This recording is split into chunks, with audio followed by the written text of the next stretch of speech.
Yan, so hello guys. Wala lang akong magagawa ngayon eh. So ito, mag-spool tayo ng ng line dito sa casting Recon. Back April ko kasi ito for for jigging. Matibay din to kahit budget meal.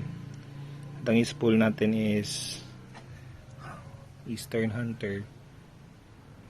Yan. Yan natin kung kasya. Manipis naman to, Gen 2 na to eh. Yan, update ko kayo mamaya guys.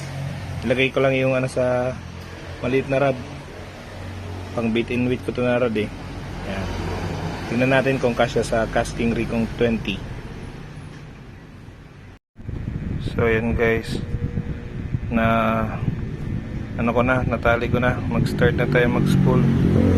Bali by feet to. So malalaman natin kung ilan yung na-spool kong line. 600 meters itong eastern eh. Update ulit mamaya. Ayan guys, tapos ko na mas-spool. 600 meters na yan, pero ang laki pa ng awang. Pero 30 pounds lang naman siya, pero ganun pa rin, ang nipis. Ang laki pa ng pwedeng ikarga dito. Ayan. So goods, ang nipis, ayos ng stern, 30 pounds, 600 meters. Nice. Sana makahuli sa susunod. Thank you. Hanggang sa muli, paalam.